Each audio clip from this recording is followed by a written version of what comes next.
Welcome to my class.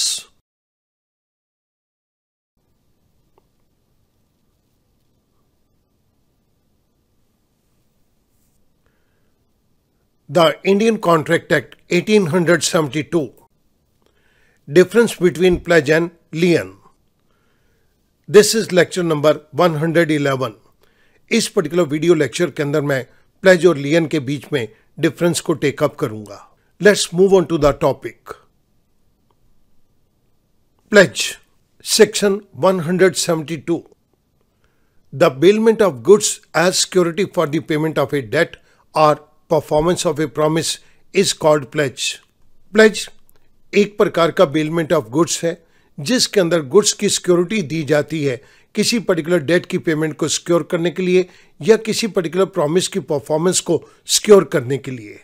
सो जहां पर किसी पर्टिकुलर प्रॉमिस की परफॉर्मेंस को सिक्योर करना है या किसी डेट की पेमेंट को सिक्योर करना है और गुड्स की डिलीवरी एक व्यक्ति के द्वारा दूसरे व्यक्ति को दी जाती है, then this is a pledge.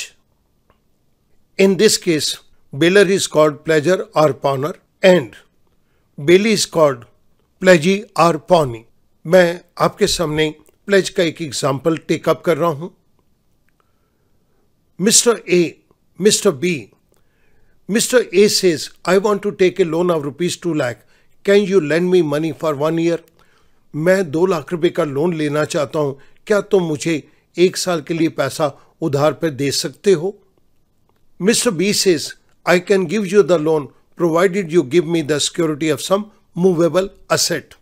Mr. B जवाब देता है, मैं तुम्हें यह लोन दे सकता हूं अगर तुम मुझे कुछ मूवेबल असेट की सिक्योरिटी दो.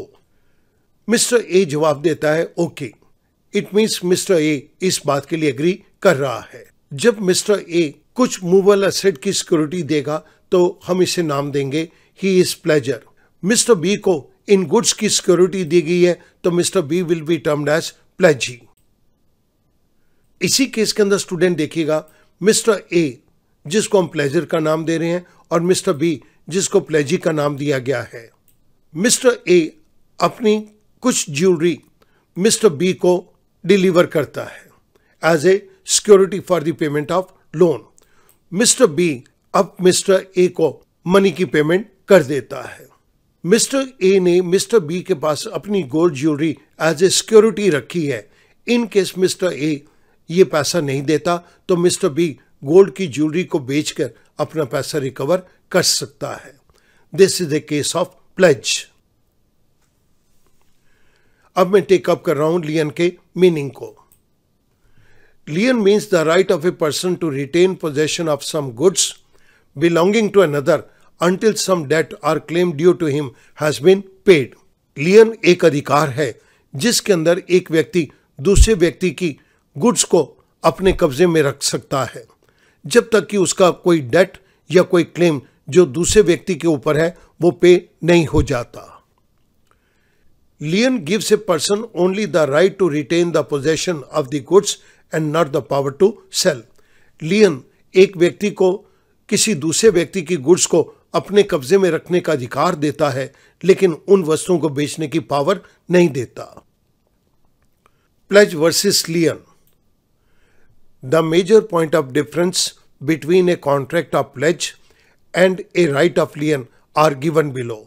लियन और प्लेज के अंदर जो मेजर डिफरेंसेस हैं वो अब मैं यहां पर नीचे ले रहा हूं. The first one is right to sell. Though in both the cases possession of goods is transfer to another person, yet in lien the party in possession of the goods does not have any right to sell the goods. जबकि इन दोनों cases के अंदर एक व्यक्ति के द्वारा दूसरे व्यक्ति को गुड्स का कब्जा, गुड्स का कंट्रोल ट्रांसफर किया जाता है, लेकिन लियन के केस के अंदर एक पार्टी को जिसके पास गुड्स का कब्जा है उसे उन गुड्स को बेचने का अधिकार नहीं है.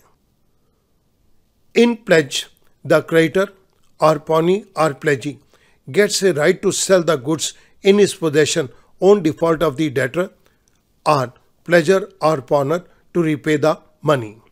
इस पर्टिकुलर लाइन के अंदर मैंने कंप्लीट टर्मिनोलॉजी को टेकअप किया है. हम क्रेडिटर को पॉनी या प्लेजी का नाम दे सकते हैं और डेटर को प्लेजर या पॉनर का नाम भी दे सकते हैं. अब मैं इस लाइन को एक्सप्लेन कर रहा हूं.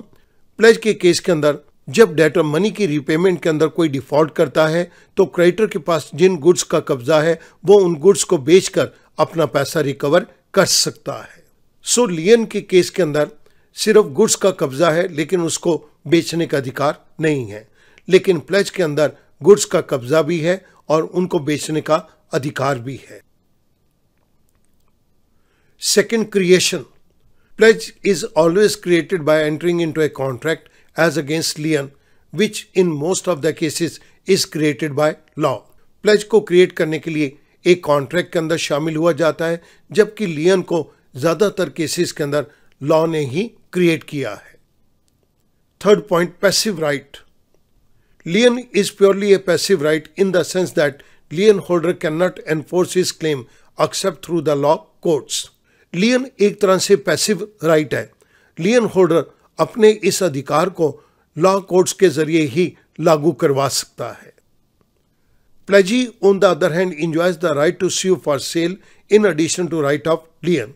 दूसरी तरफ प्लेजी के पास दो अधिकार हैं, उसे चीज़ों को अपने कब्जे में रखने का भी अधिकार है और उसके साथ साथ वो उन चीज़ों को बेचने के लिए कोर्ट के अंदर केस भी फाइल कर सकता है। Now let us take up the summary of pledge versus lien. The major point of differences between a contract of pledge and right of lien are: first point, the right to sell; second point, on the basis of creation; the third point, passive right.